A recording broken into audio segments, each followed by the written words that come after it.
I do enjoy VR games the best when teamwork is needed to achieve a win or victory. And in the VR scene there are some games that put this to practice in a very good way. And this is just the beginning. In this video I will share 5 games with you that are not really common, but are great to play with a group of friends that require and need teamwork. First of all, IRONWOLF. This came out of early access this April and is a VR room scale submarine game playable either in single player or in, of course, co-op with a maximum of 4 players. The principle of this game is simple: if you don't communicate with each other, you are going to lose heart and end up in the bottom of the ocean. Each player will have a different role. One is the commander, making sure targets are spotted and locked. The captain makes sure the course is maintained and looks over the radar. One is in the engine room, making sure everyone gets their power. And last but not least, one person is in the torpedo room, making sure everything gets reloaded as fast as possible. A fantastic little game that offers missions and an open world game mode where you try to take down as many ships and try to get on the scoreboard. Really want to play this game more often, and feel free to join our community of like-minded VR players in Discord. Up next, another game that requires teamwork is Steel Crew. Now, Steel Crew is a game that is all about tank versus tank combat, where you can join the crew of a tank together with up to 2 of your friends. One will be the commander, in charge of giving directions and calling airstrikes. One will be the driver and the other the gunner. Again, a game that if you don't communicate or not even have a mic, you will make it yourself very hard.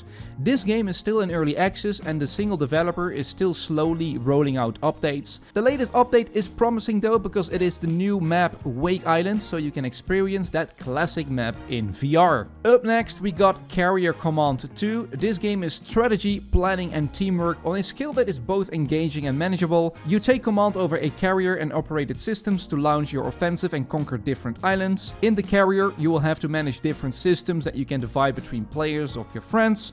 Great fun co-op game that can also be played in PvP. You could for example play with 4 carriers, putting 2 players on each. Great fun, and I'm sure I will organize more VR sessions very soon. Join Discord. PULSAR Lost Colony. Now I am putting this game here because not many people know that you can play this one in VR. In this game you team up to operate a starship and explore a randomized galaxy falling into chaos. Each player assumes a role aboard the ship: captain, pilot, scientist, weapons specialist and the engineer. Coordination between your crew members is essential to survive the perils that await you. The game up next might be a bit different than the rest of it. We've got Cook Out a Sandwich Tale. This is a wacky and whimsical adventure brought to you by the creators of Angry Birds VR that challenges up to 4 players to work together to keep the orders coming for a hungry cast of enchanted creatures. In this game you really depend on other players, and if not communicating or if no teamwork is involved, you will just be game over. This game you play with a maximum of 4 players, and each and one of you have different ingredients in front of you. As customers arrive and ask for certain sandwiches, it is up to everyone to make the right things. This game is especially great for the somewhat younger audience too. Now there are of course a lot of other games that require teamwork, like for example Pavlov or Onward. But with the games I just mentioned, the game really relies on communications and teamwork, and you need a microphone. Being a lone wolf just does not win you the game. Now let me know in the comments down below what you find the best VR game that requires teamwork. Now I hope to see you all in the next video, and don't forget to subscribe to my channel if you want to keep up to date with the latest PCVR updates. Ciao ciao.